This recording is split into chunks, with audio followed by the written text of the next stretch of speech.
Bonjour, tu regardes ASMR Frère. Aujourd'hui, je vais tenter de régler vos problèmes, les problèmes que vous m'avez envoyés sur Instagram. J'ai déjà fait 2 vidéos de ce type-là avec Manon et Merlin, mais cette fois-ci, je suis seule. Donc bon, j'espère que ça ne vous dérangera pas. En vrai, c'est toujours mieux quand on est plusieurs parce que ça permet d'apporter plusieurs points de vue et du coup plusieurs conseils un petit peu variés. Mais là, je suis seule.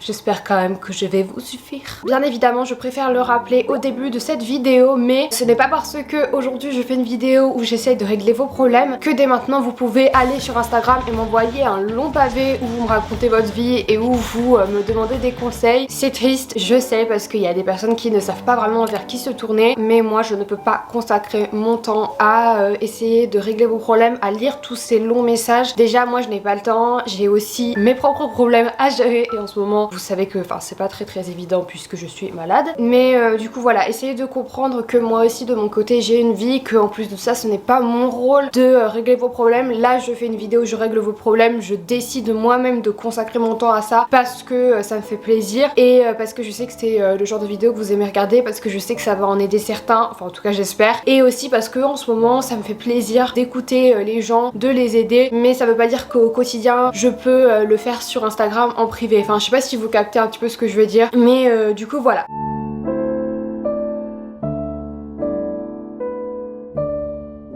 Je suis en terme et je suis en couple depuis 2 ans, mais là avec Parcoursup j'ai peur qu'on soit séparés par nos études et je sais plus quoi faire, j'angoisse trop par rapport à ça. Alors je comprends complètement, c'est vrai que généralement ça fait un petit peu peur, enfin ce changement en fait d'établissement scolaire, même de vie clairement. Généralement c'est vrai que ça crée une cassure, que ce soit entre les potes, même par rapport au couple, mais ça veut pas dire que ça va forcément vous casser en fait. Vous, déjà ça fait 2 ans que vous êtes ensemble, donc ça montre quand même que vous êtes un couple solide. Si tout se passe bien entre vous, il n'y a pas de raison que vous vous quittiez. Après c'est vrai que si vous vous retrouvez par exemple dans des villes différentes par rapport à vos études, ça peut être un petit peu compliqué. En tout cas toi tu peux penser que ça va être compliqué parce que la distance, tout le monde n'est pas prêt à gérer ça. Si ça peut te rassurer, avec mon copain on a déjà été séparés pendant 1 an à cause des études pardon. Lui en fait il a commencé ses études sup avant moi parce que moi j'ai fait un changement d'orientation en première, donc en fait j'étais encore en terminale dans notre lycée quand lui est parti à Poitiers pour commencer ses études, et du coup on a été séparés pendant 1 an et malgré ça on a tenu. En fait ce que je peux vous conseiller déjà à vous, c'est, bon je sais qu'il y a des gens qui vont trouver ça un petit peu nul parce que voilà, enfin le couple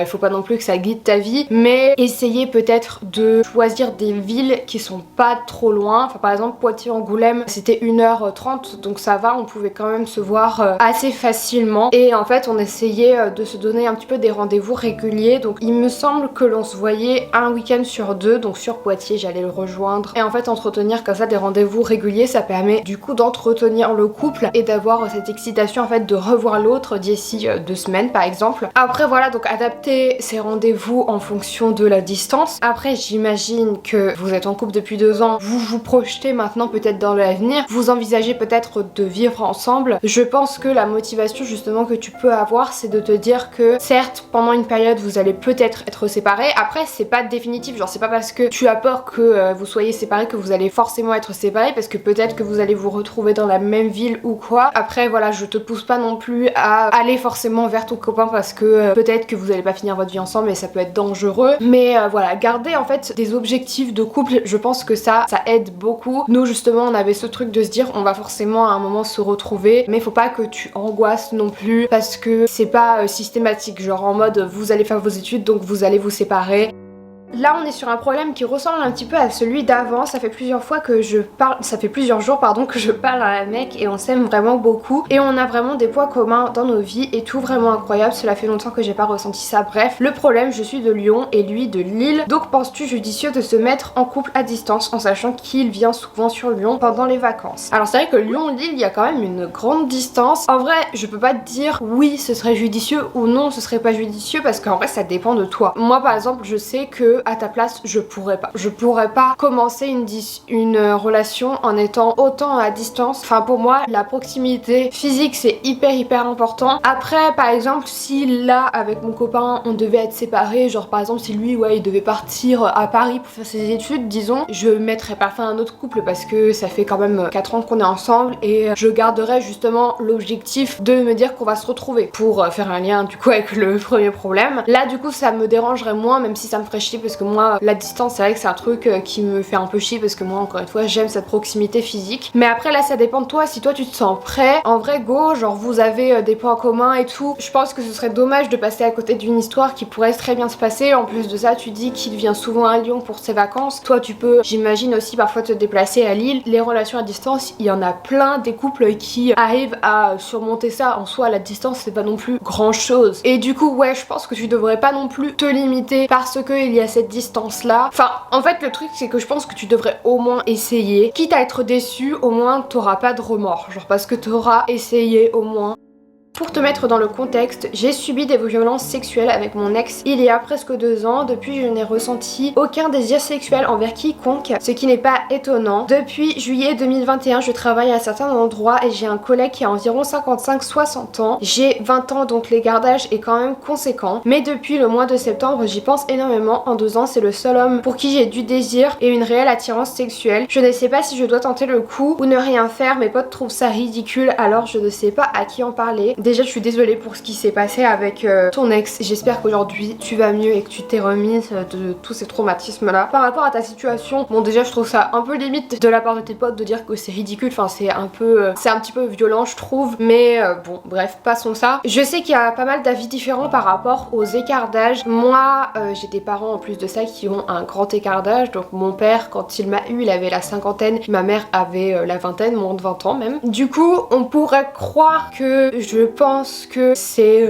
pas grave hein, d'avoir un grand écart d'âge, mais en vrai moi j'avoue que je crois pas du tout au couple avec une aussi grande différence d'âge. D'un côté ça me fait de la peine de te dire ça parce que voilà tu dis que t'as de l'attirance pour lui et c'est la première fois que tu ressens à nouveau ce désir sexuel là, mais je pense que ça peut être un petit peu dangereux pour toi de te mettre avec quelqu'un d'aussi âgé en fait, parce que voilà vous pouvez ne pas avoir les mêmes projets de vie, t'as quand même 20 ans et en vrai je me dis genre on est des milliards sur la terre, tu peux forcément trouver quelqu'un de plus jeune pour qui tu ressentiras aussi du désir. Après voilà je pense que c'est un petit peu touchy comme sujet et je pense que ça dépend aussi peut-être de ta mentalité un petit peu, mais moi c'est vrai que je trouve ça un peu trop comme différence d'âge. Après il y a que toi qui pourra te donner le feu vert en mode tu y vas, c'est pas à moi de te le donner ou pas, ou à tes potes même, enfin après voilà c'est mon avis à moi personnel. Je suis en crush sur mon meilleur ami et j'hésite à abandonner pour rester pote avec lui, sachant qu'on a déjà nude. Si vous avez déjà nude, ça veut dire que indéniablement il y a une attirance sexuelle entre vous deux. Après toi tu me dis du coup que tu es en crush sur ton meilleur ami, donc ça veut dire que tu as également des sentiments amoureux pour lui, parce que si t'es en crush ça veut dire que tu veux potentiellement te mettre en couple avec lui. Le truc c'est que tu sais pas si ton meilleur ami du coup est en crush sur toi. Après vous avez nude donc il y a une attirance sexuelle. En fait je pense qu'il faut déjà que tu t'assures que ton meilleur ami n'a pas qu'une attirance sexuelle envers toi. Je suis désolée, la lumière elle arrête pas de faire n'importe quoi dans cette vidéo, mais du coup ouais parce que ça pourrait grave te briser le cœur. Enfin en vrai ça c'est quelque chose qui est assez vu et revu, enfin vous savez genre les relations un petit peu plan cul ou sex friend où genre les gens couchent ensemble ou alors s'envoient des nudes et puis au final il y en a un des deux qui tombe amoureux de l'autre et l'autre veut pas et du coup bref ça casse tout. En vrai je pense que le mieux c'est que vous en discutiez. Certes ça peut être un petit peu compliqué je pense pour toi d'imaginer discuter de ça avec ton meilleur pote en mode je suis en crush avec toi, c'est vrai que ça peut être un peu déconcertant, mais là pour moi la seule chose que tu peux faire et la seule chose qui pourra entre guillemets mettre les points, enfin même pas entre guillemets, genre mettre les points sur les i, c'est que vous en discutiez tous les deux, que tu lui dises bah moi je suis en crush sur toi, parce que en soi tu me dis oui j'hésite à abandonner pour qu'on reste potes.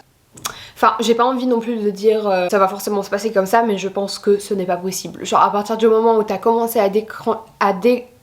à partir du moment où tu as commencé à ressentir quelque chose pour quelqu'un en étant pote avec lui, pour moi rester pote avec cette personne là en espérant que les sentiments s'arrêtent ou juste en les ignorant, pour moi ça ne peut pas marcher en fait. Pour moi c'est hyper important justement quand tu aimes quelqu'un et que y a une rupture par exemple ou que tu ne veux plus aimer cette personne, de rompre le lien et de supprimer même les photos, de supprimer les conversations pour éviter de relire, pour justement sortir cette personne de ta tête. Et pour moi en fait rester dans le même environnement que cette personne là alors que tu l'as aimé et que tu ne veux plus l'aimer, enfin pour moi c'est impossible. Du coup pour moi la meilleure chose que tu peux faire c'est lui en parler, et s'il ressent la même chose que toi ben c'est génial, vous vous mettez ensemble, mais après s'il ressent pas la même chose que toi, pour moi le mieux ouais c'est clairement de rompre ce lien que vous avez, parce que toi tu seras malheureuse malheureusement.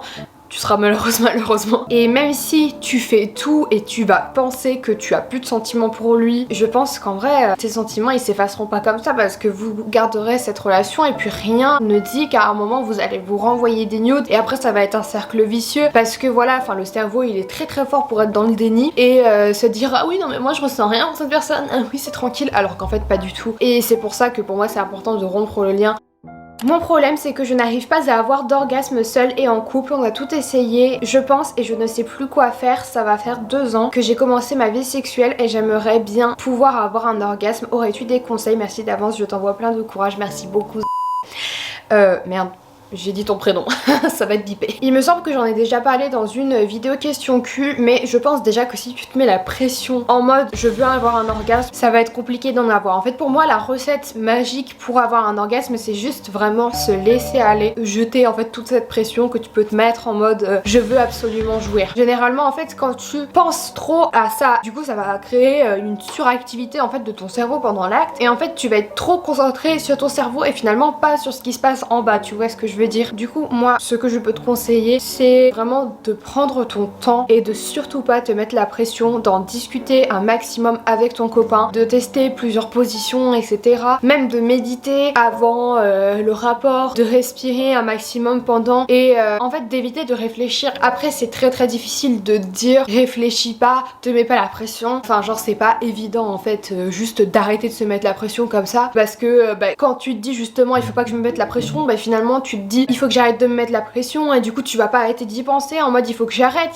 et finalement en essayant d'arrêter tu continues à te mettre la pression, donc c'est vraiment un cercle vicieux. Mais ouais je pense le mieux en fait c'est d'essayer de respirer et de te concentrer sur autre chose. Tu te concentres vraiment sur les sensations que tu es en train de ressentir et tu te concentres vraiment que sur ça, ou alors t'essayes un petit peu de te caresser etc et tu te concentres vraiment que sur les sensations que tu es en train de ressentir actuellement. Tu regardes ton copain dans les yeux par exemple et tu te concentres que sur son regard, enfin essaye vraiment de détourner un petit peu ton attention et de respirer, vraiment ça aide beaucoup à se relâcher. Après dernièrement j'ai aussi testé des produits de chez Kaya, donc la vidéo n'est pas du tout sponsorisée par Kaya, des produits en fait qui sont censés booster un petit peu la libido et décupler un petit peu le plaisir sexuel, et moi personnellement ça a pas mal marché. Si tu veux tester je te mets le lien d'un pack avec tous les produits dans la barre d'information et si j'ai un code promo d'encore disponible je vous le mets sur l'écran. Je me dis que ça peut t'aider à te détendre également parce que les produits de chez Kaya sont aussi censés détendre un maximum puisqu'ils sont à base de CBD et je pense que ça peut potentiellement t'aider. Après n'hésitez pas à tester vraiment de nouvelles choses. Vous pouvez aussi peut-être regarder une vidéo X pendant que vous faites l'amour ou quoi, peut-être que ça peut vous exciter tous les deux. Vous pouvez aussi apporter un petit peu des objets à vos rapports, donc des sextoys. Ça peut être n'importe quel type de sextoy. Des sextoys il y en a tellement que tu peux vraiment trouver ton bonheur avec n'importe quel objet. Et ouais ça peut être une très bonne manière aussi de décupler un petit peu tes sensations et potentiellement d'avoir un orgasme plus facilement. En plus de ça ouais c'est vrai que enfin moi personnellement je trouve ça vachement excitant justement d'apporter un petit peu des objets extérieurs au rapport. Et en fait ouais c'est vraiment essayer d'érotiser un maximum ton acte sexuel afin que tu sois plus excité et du coup que tu aies un orgasme plus rapidement. Donc ça peut être par le fait de ramener un petit peu des objets, par le dirty talk, par un petit peu de musique, par une ambiance un peu romantique avec des bougies ou quoi, une lumière un peu tamisée, enfin tu vois ce que tu veux dire. Crée-toi un endroit dans lequel tu te sens bien, enfin vraiment détends-toi et je suis sûre que tu vas y arriver, vraiment. J'espère en tout cas que ces conseils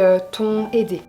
En ce moment je me sens hyper angoissée quand je vois du monde, même quand c'est mes amis très proches, genre tout va bien, tout se passe bien et d'un coup je fais une crise d'angoisse, j'arrive pas trop à gérer ça et ça me gâche un peu les moments avec mes proches. Est-ce que tu aurais des conseils, des gros bisous? Alors je comprends complètement, en vrai ça m'arrive assez souvent aussi en ce moment. En vrai c'est un petit peu compliqué parce que moi-même j'ai un petit peu du mal à gérer ça. En fait ça rejoint un petit peu ce que j'ai dit déjà précédemment. Dans ces moments c'est un petit peu compliqué de relâcher la pression parce que justement quand tu commences un petit peu à faire une crise, à angoisser par rapport à n'importe quoi en fait, se dire qu'il faut que t'arrêtes d'angoisser parce que t'es avec tes potes et parce qu'il faut que tu profites etc, c'est un gros cercle vicieux parce que plus tu penses au fait de pas vouloir penser, plus tu vas penser. Du coup en fait pour moi ouais le truc c'est vraiment d'essayer de se concentrer sur autre chose, de respirer un maximum. Moi je sais que quand j'angoisse, quand je commence à faire un petit peu des crises, entendre les gens qui parlent à côté de moi ça m'angoisse encore plus, donc je pense essaye peut-être aussi un petit peu de t'isoler, médite aussi, il y a des gifs aussi je crois qui existent pour réguler un petit peu plus la respiration respiration et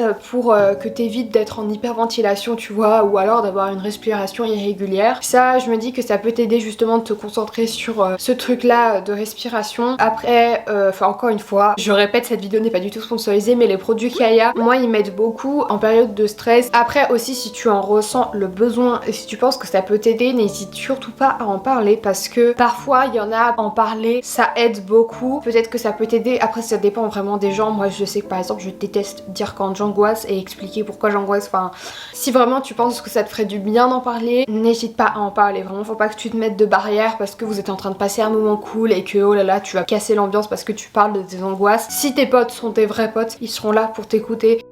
Je suis en prépa audiovisuelle, j'adore ce que je fais, mais le problème c'est que je suis un peu perdue et je ne me sens pas à ma place. J'ai peur que ce ne soit pas fait pour moi, j'ai l'impression que j'ai besoin de découvrir autre chose. Est-ce que comme ça me plaît je continue et je ne me pose pas de questions, ou est-ce que l'année pro je ne continue pas en septembre et je décide de partir à l'étranger en tant qu'au pair aux États-Unis? J'hésite vraiment parce que d'un côté je me suis fait des amis, j'ai commencé à construire ma petite vie, je suis dans une nouvelle ville, mais en même temps j'ai ce besoin, cette envie de découvrir le monde, de découvrir une nouvelle façon de vivre et peut-être enfin trouver ce que je veux vraiment faire dans la vie. J'ai 18 ans donc je n'ai pas encore de diplôme. Voilà, gros bisous, je t'adore Anaël. Merci beaucoup, gros bisous à toi aussi. Alors c'est une question qui est assez difficile en vérité, je pense que les avis peuvent être assez controversés par rapport à ta question. Déjà sache que je comprends complètement ta situation et en vrai je te connais pas, mais je peux comprendre à quel point ça peut être obsessionnel de se dire genre j'ai envie de changement maintenant et de pas pouvoir arrêter d'y penser et en fait d'être obsédé par ça tant que tu le fais pas. Voilà, enfin c'est juste pour dire que si tu as cette envie là, je pense que tu devrais l'écouter, mais en même temps je pense qu'il faut pas que ça devienne trop obsessionnel et que tu fasses un choix trop vite en laissant de côté quelque chose qui pourrait également te combler. Enfin par exemple là tu dis que tu es en prépa tu dis que tu es en prépa audiovisuelle, que ça te plaît, etc. La prépa, je sais pas combien de temps ça dure. La prépa, c'est 2 ans, je crois, un truc comme ça. Enfin bref, j'en sais rien. Que ce soit 2 ans, 3 ans, en vrai, c'est pas non plus énorme. Tu vois, dans une vie, enfin, tu dis que t'as 18 ans, tu as des années encore devant toi. Je pense que si tu aimes ce que tu fais en audiovisuel, que tu as commencé un petit peu à construire une nouvelle vie dans cette nouvelle ville, que tu as rencontré des nouveaux amis, etc. Je pense que tu devrais peut-être continuer dans cette voie. Là, en vrai, t'as la chance de faire des études quand même qui te plaisent, d'avoir des potes, etc., d'être dans une ville qui a l'air de te plaire. Et du coup, je pense que tu devrais déjà profiter un petit peu de ça, installer un petit peu ta vie là-bas, découvrir un petit peu ouais cette nouvelle vie et les États-Unis. En vrai, si t'as envie de le faire, je pense que tu devrais le faire. Après, peut-être pas maintenant, vu que tu es déjà lancé dans quelque chose et que ça te plaît. Et du coup, je pense que tu devrais aller au bout de ça, histoire d'avoir ton diplôme et quand même d'avoir accompli quelque chose et en même temps de garder quand même en tête ton objectif d'aller aux États-Unis. Après, bon, moi je suis pas conseillère d'orientation non plus, mais peut-être que tu peux aussi faire des études audiovisuelles aux États-Unis directement et du coup être comblé parce que tu feras des études d'audiovisuel et en même temps tu seras aux États-Unis. Ça, je pense que c'est possible. Après, voilà, je sais pas du tout, donc je t'invite à te renseigner là-dessus. Mais ouais, en vrai, je te conseillerais quand même de continuer ta prépa audiovisuelle. Après, tu vois, genre si tu continues et qu'au bout d'un moment tu finis par te sentir mal dans tes études ou quoi, ben je pense que tu devrais arrêter. Mais là, si t'as 18 ans, tu viens de commencer tes études, t'es à la moitié de ta première année, je pense qu'il faut pas non plus que tu prennes de décisions trop vives, tu vois ce que je veux dire. Du coup voilà, c'est mon avis par rapport à ta situation, j'espère que ça t'aura aidé et n'hésitez pas à donner vos avis aussi, à donner des conseils dans les commentaires. C'est pas parce que je dis quelque chose que c'est forcément ça qui est le mieux, vraiment. Enfin encore une fois, je donne mon avis et je ne prétends surtout pas avoir la science infuse et la vérité absolue. Je pense que chacun a des avis qui sont complètement recevables parce que chacun pense différemment, etc., parce que chacun a une expérience de vie différente. Moi en tout cas, par rapport à ce que je pense, par rapport à moi, par rapport à ma personnalité, etc., par rapport à mon expérience de vie, je te conseillerais de faire ça. Mais tu prends ou tu ne prends pas, c'est comme tu veux.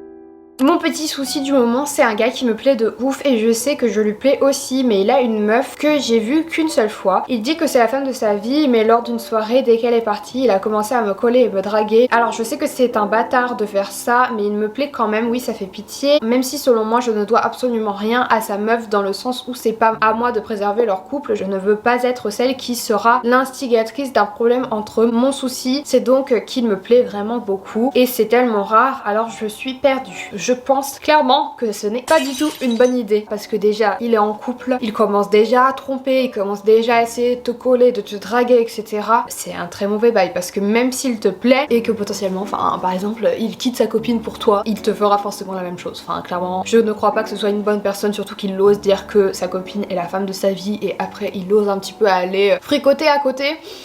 c'est le signe d'une très grande malhonnêteté et juste d'une personne à qui tu peux pas faire confiance. Après voilà, tu dis que selon toi tu ne dois rien à sa copine, mais je pense quand même solidarité féminine, genre c'est hyper important. Imagine que toi on te fasse ça, tu serais forcément hyper déçue, tu serais forcément triste et tu te sentirais trahi en fait. Et je pense que c'est important en vrai que tu coupes les ponts avec cette personne là, parce que déjà pour la copine ça se fait pas, même si tu la connais pas en soi, et même si encore une fois, enfin comme tu l'as dit, en soi c'est vrai, c'est pas à toi de préserver leur couple. Je pense te fais pas ce que t'aimerais pas qu'on te fasse, et du coup pour moi ouais, je pense que tu devrais juste couper les ponts avec cette relation là qui en fait est mauvaise pour vous trois. Et je pense que même à ta place j'aurais dit à sa meuf que le mec fait ça, parce que clairement encore une fois pour moi solidarité féminine, genre c'est hyper important. Puis aussi il faut que tu te dises que si le mec déjà il dit que sa copine c'est la femme de sa vie alors qu'il est en train de fricoter avec toi, clairement c'est possible que tu ne sois pas la seule hein. C'est possible qu'il l'ait fait déjà avant, encore une fois avec d'autres meufs que toi, c'est possible que pendant qu'il est en train de fricoter avec toi il fricote aussi avec d'autres nanas. Donc vraiment pour moi c'est juste une relation qui n'a aucun avenir, surtout que enfin en soi s'il dit que sa copine c'est la femme de sa vie, je pense qu'il a pas spécialement envie de la quitter. Mauvais bail.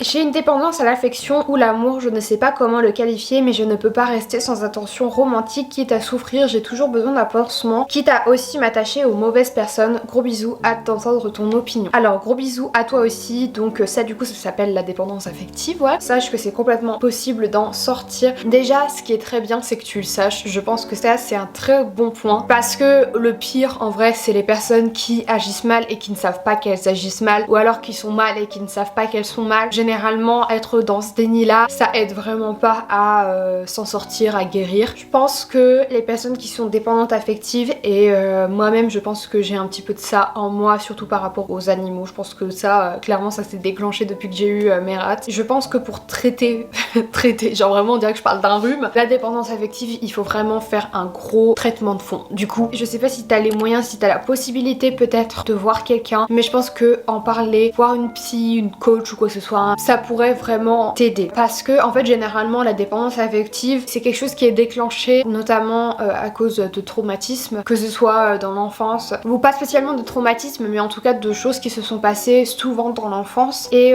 du coup pour moi c'est important en fait de comprendre ça, de comprendre en fait d'où ça vient, pourquoi tu ressens autant ce besoin là. Même souvent aussi ça traite de beaucoup d'insécurité, de beaucoup de peu de confiance en soi, tu vois ce que je veux dire. Même toi en fait, de toi à toi-même, je pense que tu peux réussir à trouver ça, mais c'est vrai que c'est toujours plus facile avec quelqu'un d'extérieur. Ça va t'aider justement à traiter ta manière en fait d'être actuellement, enfin dans le présent du coup. Comme je l'ai dit du coup avant, souvent, enfin après je dis pas que c'est toujours le cas, mais souvent les personnes qui sont dépendantes affectives ont très peu de confiance en elles et ont en fait l'impression que quand elles n'ont pas d'attention, que quand elles n'ont pas d'amour ou quoi, elles ne sont absolument rien. Pour moi du coup c'est important de faire ce travail là en étant seule, donc pas en couple ou quoi, et vraiment d'essayer d'apprécier sa propre compagnie en faisant des activités en fait seule, pour essayer un petit peu de combler ce vide là affectif, genre aller au cinéma, aller au restaurant, se faire belle, faire des promenades, danser un petit peu seule, enfin tu vois ce que je veux dire, essayer d'instaurer un petit peu des moments avec toi-même pour apprécier ta propre compagnie et gagner cette confiance en toi en mode je m'apprécie moi, j'aime être avec moi-même et du coup je ne dépends de personne en fait pour recevoir de l'amour. Dis-toi déjà que tu peux t'en sortir, que tu vas t'en sortir, et rien que ça, la volonté c'est la clé pour y arriver. Je n'arrive pas à communiquer avec ma famille sans entrer dans une embrouille et je me sens toujours mal à chaque fois. Je n'ai jamais su passer outre tout ça. Alors, je comprends complètement. Déjà, je pense que ce qui est important dans ta situation, c'est vraiment d'en discuter avec ta famille, d'essayer de leur partager un petit peu ton mal-être et d'essayer un petit peu de comprendre en fait vous pourquoi vous réagissez comme ça. Surtout d'essayer d'instaurer un petit peu des règles entre vous. Enfin, par exemple, de ne pas crier, de ne pas hausser le ton, d'essayer vraiment de rester calme. Rien que ça, généralement, enfin, ça aide. Moi en tout cas je sais que je suis souvent prise par des crises de colère etc, directement être sur la défensive en fait, tu vois ce que je veux dire. Et en fait généralement quand je suis prise d'une envie de m'énerver ou de répondre mal, de hausser le ton ou quoi, j'essaye un maximum de prendre sur moi, parler calmement. Rien que ça pour moi c'est hyper important, c'est de réussir à rester calme, parce qu'en fait c'est assez facile de tromper son cerveau. Enfin il y a des études qui disent que si tu souris, que tu restes à sourire alors que t'as pas de raison de sourire, enfin on s'en fous juste que tu souris, bah au bout d'un moment tu vas finir par être content. Alors que de base t'es pas content, tu vois. Du coup je pense que garder ton calme, ça va aider en fait à duper ton cerveau et à pas t'énerver. Après je sais que c'est difficile. Après c'est difficile quand la personne en face ne garde pas son calme. C'est pour ça que je pense que c'est important que tu communiques avec ta famille et vraiment que vous partagiez un petit peu des solutions entre vous pour éviter de partir dans des embrouilles et pour éviter de culpabiliser après vous êtes embrouillé. Une des techniques aussi souvent que j'applique moi dans mes situations personnelles, c'est que quand j'ai encore une fois envie de m'énerver, j'essaye de partir. Juste de partir pour éviter de s'embrouiller parce que parfois juste rester calme et essayer d'être tranquille. Surtout quand c'est un sujet parfois qui te touche, c'est impossible, c'est très difficile en tout cas. Du coup, juste ne pas provoquer l'embrouille par le fait de ne pas être là, c'est aussi une technique. Je pense que je vais arrêter cette vidéo là, bien qu'en vrai j'aurais grave pu la continuer. Franchement ça m'a fait trop du bien. Enfin j'aime trop écouter les gens et les aider. Enfin en fait ça me fait du bien. J'espère que cette vidéo vous aura aidé parce que moi ça m'a fait vraiment plaisir de chercher un petit peu à vous aider. Si vous voulez apporter un petit peu de vos avis, vos conseils, n'hésitez pas encore une fois à les donner en commentaire. Je referai des vidéos de ce style là si jamais ça vous intéresse bien sûr. J'espère que cette vidéo vous aura plu. N'hésitez pas à venir me rejoindre sur Instagram pour être au courant si jamais je fais une partie 4 et même pour me suivre un petit peu plus. Moi en tout cas je vous fais de très gros bisous. On se retrouve jeudi prochain pour un nouveau vlog. Bisous, bye!